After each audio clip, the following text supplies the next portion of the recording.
Programme में जिक्र उस इशू का कि पूरी शिद्दत के साथ पाकिस्तान को जो दरपेश है और जिस पर हम गाहे बगाहे अपने इस प्रोग्राम में बात भी करते रहे हैं, यानी क्लाइमेट चेंज। 2022 के सैलाब की तबाहकारियां सहने के बाद पाकिस्तान अब मुसलसल मौसमियाती तब्दीली की जद में है और जिसकी अब एक वाज़ेह झलक हमें इस्लामाबाद, पंजाब, कश्मीर में आने वाले जो हालिया गर्दालूद तूफ़ानों, जालाबारी और बारिश की शदीद स्पेल्स की शक्ल में दिखाई दे रही है। इसके साथ साथ पाकिस्तान को इस वक्त हीट वेव्स, दरियाओं में तुग़यानी, फ्लैश फ्लड्स, खुश्क साली और land sliding, hello storms, wind storms, cloud burst, ये सारी चैलेंजेस भी जो हैं दरपेश हैं और ये बड़ा एक अहम ट्रेंड है जो कि इस वक्त देखा जा रहा है और क्लाइमेट चेंज से जोड़ा जा रहा है। पाकिस्तान को अब इस अहम तरीन चैलेंज से कैसे निपटना होगा, कर सकते हैं, हमारी हुकूमत को क्या करना चाहिए, इस हवाले से आज हम गुफ्तगू करेंगे। हमारे साथ मौजूद हैं मरियम शब्बीर साहिबा, जो कि माहिर माहौलियात हैं और यूनिवर्सिटी ऑफ वर्मोंट में एनरोल्ड हैं फॉर हर PhD। अस्सलाम वालेकुम मरियम साहिबा। वालेकुम सलाम। थैंक यू, आपने वक्त निकाला।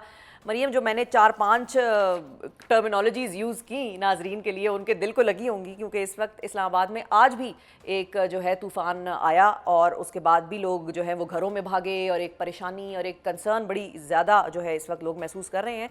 Heat wave, cloud burst, flash floods, hello storms, wind storms, ये सारा पाकिस्तान में बहुत ही तवातुर के साथ अब तो देखने में आ रहा है। पहले कहीं कहीं होता था, साल 2 साल बाद आ जाता था, ये सारा का मतलब होता था। अब तो हर दूसरे हफ्ते या हर महीने में 3 मरतबा। ये ट्रेंड्स हमें क्या बता रहे हैं पाकिस्तान की क्लाइमेट की जो लैंडस्केप है उसके हवाले से? जी शिपा जो आपने डिफरेंट क्लाइमेट चेंज के फिनोमेनास बताए, आई थिंक रीज़न तो हम सबको पता है कि उसके पीछे जो ह्यूमन एक्टिविटीज़ होती हैं इंसानों की वजह से, जो फॉसिल फ्यूल एमिशंस हो रहे हैं, जो हम इस्तेमाल करते हैं, जो दुनिया में बाकी ममालिक भी इस्तेमाल करते हैं, पाकिस्तान भी उनमें शामिल है। पाकिस्तान कुछ रिन्यूएबल्स भी करता है, तो उसकी वजह से होते हैं। लेकिन इसका जो ज़्यादा जो एग्रीवेट चीज़ करती है इन चीज़ों को, ऑफ कोर्स एक आपकी एमिशंस तो हैं ही, ग्लोबल वार्मिंग है ही, वो ये है कि आप किस तरह से उसको टैकल करते हैं ग्राउंड लेवल पर। फॉर एग्जांपल आप देखें कि पाकिस्तान में आपने जैसे कहा कि हीट वेव्स के फिनोमेना हो रहे हैं, जो कि आगे मजीद जो है वो इंटेंस किस्म के होंगे और प्रोलॉन्ग हीट वेव्स भी होंगी। तूफान जिस तरह से आ रहे हैं, बारिशें अनप्रेसिडेंटेड होती हैं, फिर गर्मियाँ आती हैं तो हमारे पास पानी बिल्कुल नहीं होता है। तो ये मिसमैनेजमेंट और गवर्नेंस के चैलेंज बहुत ज़्यादा है पाकिस्तान में। कुछ तो आप कहें कि कैपेसिटी बिल्डिंग का भी आप देखें कि कुछ इंस्टीट्यूट्स में रेलिवेंट लोग नहीं एक्सपर्टीज़ के बैठे होते, तो वो उस तरह से मैनेज भी नहीं कर पाते होते हैं। तो बहुत कॉम्प्लेक्स इशू है। आई डोंट नो कि मैं इसका सिरा कहाँ से पकड़ूँ, सोल्यूशन कहाँ से, बट अंडरलाइन कॉज इसकी ये है कि जो ग्राउंड लेवल पे हमें चीज़ें करनी चाहिए, चाहे वो पॉलिसीज रिलेटेड हैं, चाहे वो सिंपलेस्ट सोल्यूशन है, चाहे वो कॉम्प्लेक्स सोल्यूशन है पॉलिसीज की फॉर्म में या इम्प्लीमेंटेशन की फॉर्म में, ना तो वो हो रहे हैं और ना ही जो ग्लोबल लेवल पे जो डेवलप ममालिक है जिन्हें कंट्रीब्यूट करना है, ना सिर्फ फाइनेंसिस में डेवलपिंग कंट्रीज़ के लिए, जो कि 2035 तक हर साल ट्रिलियंस में पैसा जो है वो जमा करना था डेवलप कंट्री ने डेवलपिंग के लिए, जिसमें पाकिस्तान भी ऑफ कोर्स शामिल बिल्कुल। है। ना वो हो रहा है, ना आपका टेक्नोलॉजी ट्रांसफर उस तरह से हो रहा है, ना जो है वो पाकिस्तान उस तरह से काम कर रहा है इन ममालिक के साथ मिलके। और फिर अभी जो latest developments, of course US की गवर्नमेंट में जो चेंज आया उसकी वजह से पेरिस एग्रीमेंट से उन्हें विड्रॉ कर लिया है यूएस गवर्नमेंट ने। तो इसका मतलब ये है कि जो यूएन के इदारे थे उसमें जो फाइनेंशियल कंट्रीब्यूशन होता था रिसर्च रिलेटेड या क्लाइमेट चेंज रिलेटेड कुछ हद तक यूएस की तरफ से, वो अब नहीं होगा। अच्छा तो मरियम, बिल्कुल। इस और बहुत सारे नए प्रोजेक्ट्स जो फॉसिल वो भी होंगे, तो जो ग्लोबल लेवल पे फिर एमिशंस हैं वो यूएस की तरफ से मजीद बढ़ेंगी। दैट मीन्स कि पाकिस्तान के ऊपर उसका इम्पैक्ट भी इंक्लूडिंग बाकी जो साउथ एशियन कंट्रीज हैं भी ज़्यादा से आने वाले अरसे आएगा। में उनको मिलेगा। अच्छा, अब अगर जी। हम पाकिस्तान की बात करें, वो तो आपने बता दिया कि भाई जो दीगर ममालिक में हो रहा है उसका इम्पैक्ट या उसका ब्रंट जो है पाकिस्तान फेस कर रहा है क्लाइमेट चेंज के जो भी चैलेंज है उसके तनाजुर में। ये बताइए मरियम कि क्लाइमेट चेंज मैनेजमेंट की भी बहुत बात हो रही है, ये भी एक नया सब्जेक्ट बन के उभरा है दुनिया में। पाकिस्तान की क्लाइमेट चेंज मैनेजमेंट में क्या खामियाँ हैं कि चीदा चीदा कोई नुकात अगर आपको लगता है कि जो चीज़ें हमने कर लेनी थी लेकिन वो आज तक हम कर नहीं पाए, वो क्या हैं? जी सबसे मेजर फैक्टर जो पाकिस्तान में आपको देखने को मिलता है, आप देखें कि बहुत सारी गवर्नमेंट्स हमारी ऐसी हैं जो आइडियली तो 5 साल के लिए सेलेक्ट होती हैं, लेकिन वो अपना टेन्योर पूरा नहीं करती हैं। अब इसका नुकसान ये होता है शिफा के एक गवर्नमेंट सेलेक्ट हुई है, वो शुरू में कुछ अरसा लेते हैं एडजस्ट होने में, समझने में, पॉलिसीज बनाने में, और पॉलिसी बन के जब उनकी इम्प्लीमेंटेशन का टाइम आता है तो तब वो गवर्नमेंट जो है वो अपनी सीट पे रहते ही नहीं है। फिर अगली गवर्नमेंट आ जाती है, उनकी अपनी प्रायोरिटीज़ होती हैं, जो प्रोजेक्ट्स पिछली गवर्नमेंट ने स्टार्ट किए होते हैं, वो छोड़ देते हैं। तो एक तो पॉलिटिकल स्टेबिलिटी बहुत बड़ा मेजर फैक्टर है पाकिस्तान में, जिसकी वजह से क्लाइमेट चेंज पे जो बहुत सारे हमारे इक़दामात हैं, जो शुरू होते हैं, वो पूरे नहीं होते और उसका इम्पैक्ट आपको उस तरह से मिलता नहीं है। दूसरा जो है वो कुछ हद तक जो पॉलिटिकल इंस्टेबिलिटी की वजह से जो पॉलिटिकल पार्टीज़ हैं, उनके पर फोकस क्लाइमेट चेंज उस तरह से रहता नहीं है। हालाँकि आप देखें कि जो फ्लडिंग हमारी बार-बार आती है, आप ग्लेशियर्स जो आपके मेल्ट हो रहे हैं नॉर्थ में 5 से 7 इंचेस जो है वो मेल्ट होते जा रहे हैं एक्सेलरेटिंग रेट से।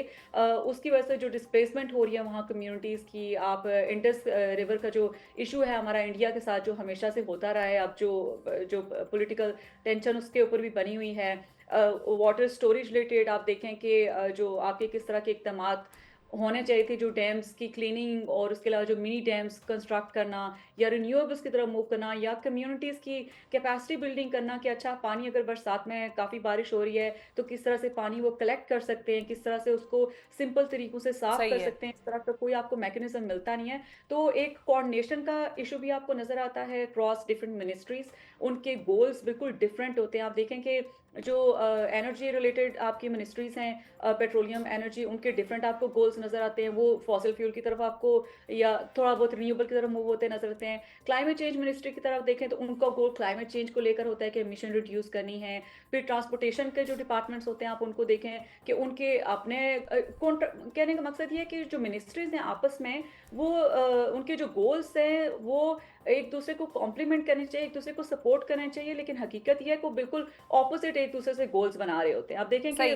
तो अब आने वाले हमारी दिनों में मरियम, आने वाले दिनों में क्विकली बताइए कि पाकिस्तान के तनाजुर में मौसमियाती तब्दीलियों में क्या क्या इफ़ेक्ट्स हमें ज़्यादा नज़र आने लग जाएंगे। ओले तो हैं कि इस्लामाबाद में तो ये तीसरी बारिश हो गई पिछले 2 महीनों में, जिसमें हर बारिश के साथ अब ओले आते हैं, पहले बारिश होती थी सिर्फ।